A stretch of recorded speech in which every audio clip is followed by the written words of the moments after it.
Querido amigo, hoje temos como alvo estudarmos mais um parágrafo do capítulo 3 da profecia de Jonas. Vamos estudar Jonas 3, 5 a 9.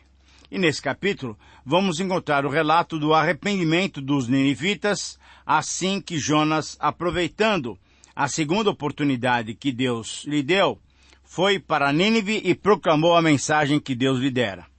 Devemos lembrar o contexto de Israel naqueles dias para ficar bem patente a todos nós por que é que Jonas, mesmo obedecendo e atendendo segundo o chamado de Deus, estava incomodado e não se alegrava com a sua missão. Jonas exerceu o seu ministério em Israel, no Reino do Norte. Quando? Quando reinava o rei Jeroboão II. Nós já mencionamos isso. Ele dirigiu a nação israelita entre 793 a 753, durante 40 anos antes de Cristo. Durante 40 anos foi um período em que Israel realmente deslanchou na sua vida econômica.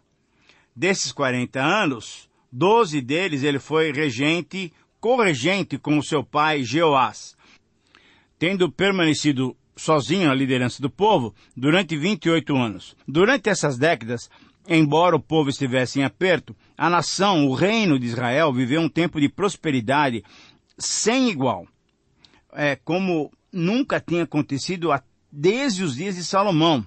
Então foi um tempo de muita prosperidade. Com essa prosperidade, o que aconteceu? Veio a imoralidade, a injustiça social e o culto desvinculado dos preceitos, dos mandamentos da aliança que Deus tinha feito com o seu povo. Foi dessa mesma maneira que Deus chamou alguns profetas. Nessa situação, Deus também chama Amós para proclamar a sua palavra de descontentamento com a injustiça social e, posteriormente, ele chama Oséias também para proclamar e garantir o seu amor pelo seu povo. Em meio a esse turbilhão de prosperidade, de insensibilidade com os próprios patrícios, com a necessidade de se organizar a vida nacional e voltar para Deus, é que nós podemos ter um vislumbre. É possível nós entendermos a insatisfação de Jonas em pregar aos ninivitas. Principalmente porque a Assíria era o poder mundial que começava a olhar cobiçosamente para toda aquela região da Palestina. Provavelmente, Jonas queria participar, queria ajudar nas mudanças que Israel necessitava fazer e por isso ele não queria levar a mensagem de oportunidade de arrependimento para os cruéis assírios. Conforme estudamos no programa passado, não sabemos como Deus falou a Jonas, se por visão, se por sonho, mas agora, tendo chamado ele pela segunda vez, dando-lhe mais uma oportunidade para cumprir a sua vontade, Jonas logo se dispôs para ir a Nínive e pregar a mensagem que Deus lhe daria. Deus tinha chamado Jonas para proclamar a sua vontade aos ninivitas, para mostrar a eles que a maneira pela qual eles estavam vivendo era uma maneira desagradável a ele e os crimes e as crueldades deles estavam ofendendo o caráter de Deus. Como temos mencionado, os ninivitas eram pessoas que formavam um povo cruel, sádico, insensível, sem lei e até eram sensuais. Porém, Deus, na sua grande compaixão, quis lhes dar uma oportunidade de se arrependerem. Jonas finalmente resolveu obedecer a Deus e foi para Nínive e proclamou a palavra de Deus que Deus tinha colocado nos seus lábios. Agora era uma mensagem de Deus diretamente para os ninivitas. A sua mensagem foi clara e objetiva. Ele proclamou a sentença de destruição da cidade por causa dos seus grandes pecados, se não se arrependessem rápida e sinceramente. Em apenas 40 dias, eles tinham que decidir ou criam em Deus e mudavam de vida, ou continuavam vivendo a velha vida da mesma maneira e aí seriam destruídos. Para confirmar o que Jonas suspeitava, os ninivitas imediatamente se arrependeram, creram em Deus e demonstraram essa mudança interior através de frutos visíveis. Eles jejuaram, se vestiram de saco e clamaram a Deus. De fato, eles se arrependeram e demonstraram essa mudança que só Deus pode fazer em nossas vidas quando lhe ouvimos a voz e obedecemos a sua palavra. Por isso, esse é o título que vamos dar para esses versículos para podermos estudá-los. Evidências do verdadeiro arrependimento. Diante desse quadro todo, o melhor título então para Jonas 3, 5 a 9 é Evidências do verdadeiro arrependimento. Querido amigo, quando estudamos em profundidade esse livro do profeta Jonas, como já mencionamos anteriormente, percebemos que a sua narrativa é muito mais do que uma história bonita para crianças e muito mais do que um relato que os céticos, que os incrédulos têm dificuldade de aceitar. Quando estudamos profundamente esse pequeno livro, percebemos que ele nos apresenta pelo menos 5 paradoxos ou 5 contrastes tão marcantes como não se observa normalmente na Bíblia. Vamos destacá-los. Nós temos primeiramente um Deus inabalável em seu desígnio de dar uma nova oportunidade aos pecadores, contrastado com um profeta recalcitrante, disposto a desobedecer a Deus para não dar essa nova oportunidade a um povo gentio. Em segundo lugar, temos um Deus santo e puro, terrível contra o pecado, contrastado com a sua compaixão e misericórdia para um povo mergulhado no pecado. Temos, em terceiro lugar, um Deus que durante muitos milênios foi identificado com apenas um povo, o povo de Israel. Agora, contrastado com o mesmo Deus que se abre para a salvação de qualquer povo que o procure em arrependimento. Em quarto lugar, um Deus que é soberano em todas as suas obras, contrastado com o mesmo Deus que permite seu profeta desobedecê-lo e converge a natureza para mostrar-lhe a necessidade de obediência. E em quinto lugar, temos um profeta que agradece a Deus por sua compaixão em salvá-lo da morte certa num mar revolto, contrastado com o próprio profeta que ficou irritado com a compaixão divina para com o povo pecador e desobediente. Enfim, nós poderíamos até listar outros contrastes e outros aspectos dessa mensagem tão séria e profunda contida nesse pequeno livro. E ao contemplarmos, ao visualizarmos toda essa riqueza e os detalhes entre os versos 5 a 9 desse capítulo 3, o princípio que esse texto nos apresenta, o princípio que extraímos desse texto, a gente pode ver nessa frase. Somente quando nos quebrantamos diante da palavra de Deus, evidenciamos o verdadeiro arrependimento. Se você puder, tiver condições, anote essa frase. Ela é o resumo de Jonas 3, 5 a 9. Somente quando nos quebrantamos diante da palavra de Deus, evidenciamos o verdadeiro arrependimento. E nesse texto, nós vamos encontrar 5 evidências do verdadeiro arrependimento. A primeira evidência do verdadeiro arrependimento é constatada através da crença em Deus. Veja o versículo 5. Os ninivitas creram em Deus e proclamaram um jejum e vestiram-se de panos de saco, desde o maior até o menor. Nesse verso, vemos o grande arrependimento que ocorreu em Nínive, fruto do ministério de Jonas, lógico.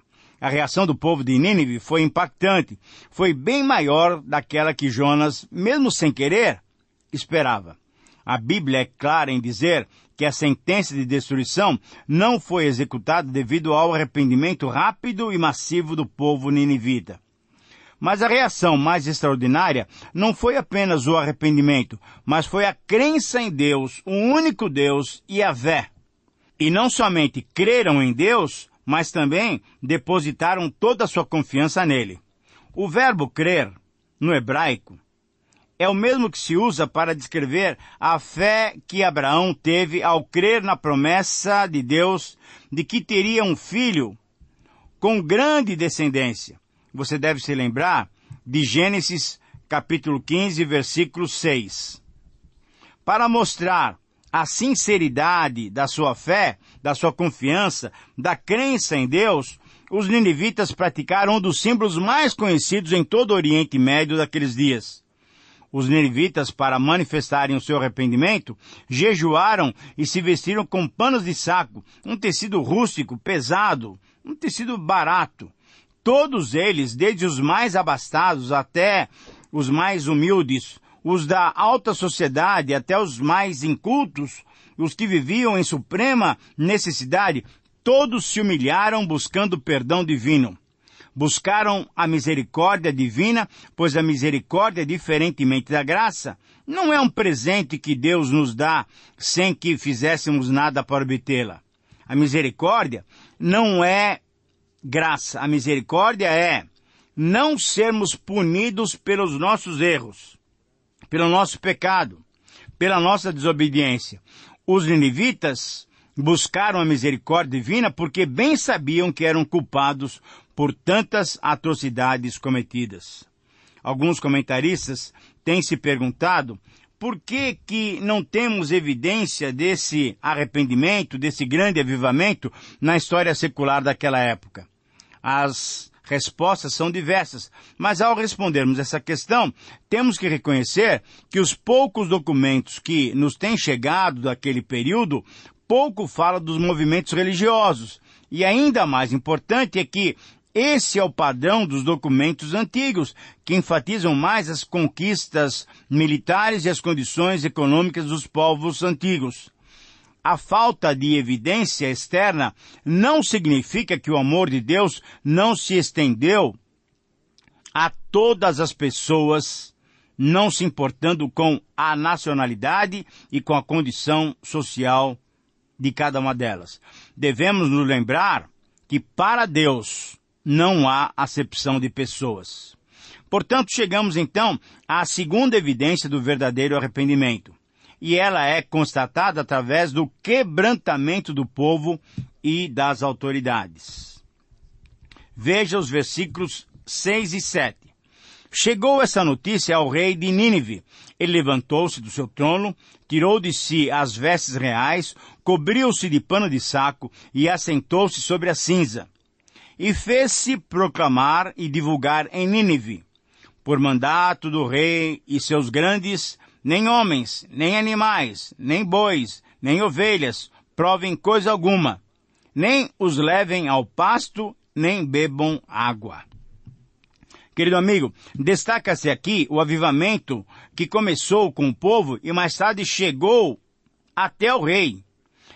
Ao escutar a gravidade da mensagem e ver os resultados, o rei e os seus nobres se uniram ao povo e expediram um decreto de penitência geral. O texto destaca que a reação daquele rei pagão foi muito diferente de alguns reis de Judá e de Israel, que poucas vezes responderam de forma adequada e favorável à pregação dos profetas divinos.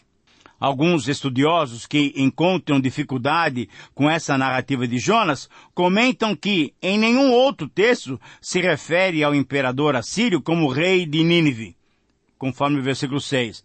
Mas, querido amigo, é possível que durante a época de Jonas, Nínive ainda não era a capital da Síria, porém uma das cidades governadas por um príncipe, por um rei. A palavra rei, Meleque, em hebraico, significa príncipe ou governante. Um outro detalhe que chama atenção é o costume antigo de se cobrir com pano de saco e sentar-se sobre as cinzas. Esse era um procedimento que marcava os momentos de tristeza ou tragédia. Nós podemos ver isso em 2 Samuel, capítulo 3, e Jeremias, capítulo 6. Eram momentos que simbolizavam o luto, por exemplo, em Esther, capítulo 4, que simbolizavam o arrependimento, a humilhação.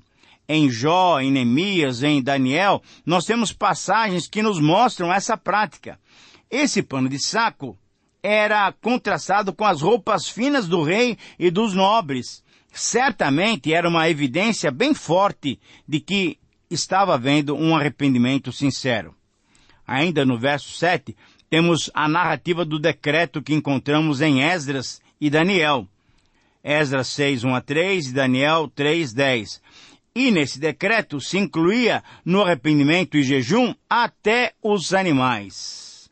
E aí então podemos perceber que era realmente alguma coisa muito séria que tinha acontecido após a mensagem a contragosto de Jonas. Chegamos então agora à terceira evidência do verdadeiro arrependimento.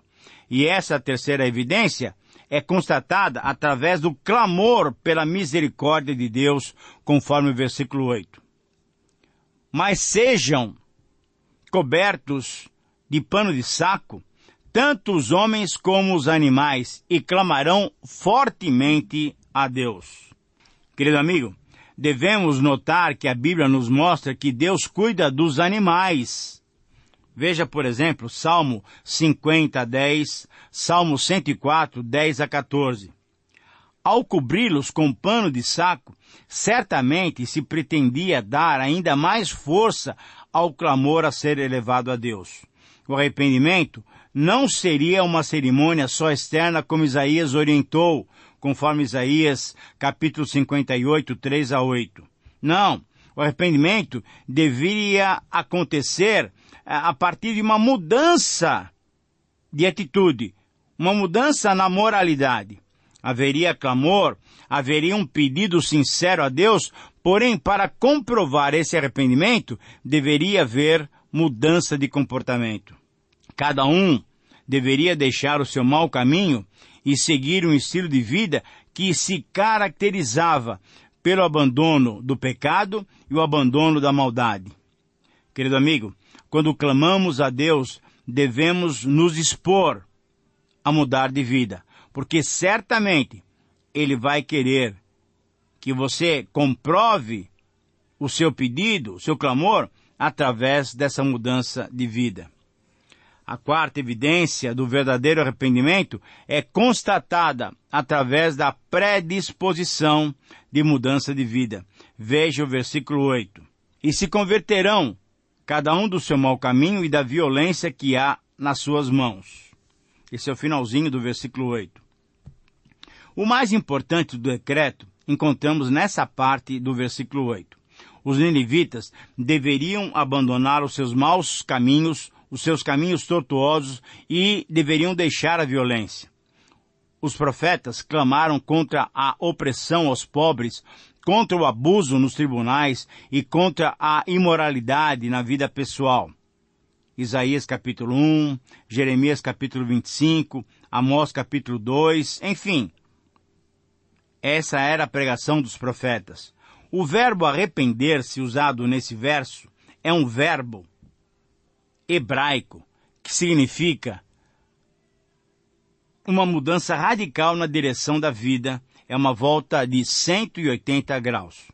Não é somente estar triste pelos pecados, mas é agir de um modo a deixar um estilo de vida mau e começar a praticar, a ter um procedimento com base num estilo de vida novo, com outro tipo de vida.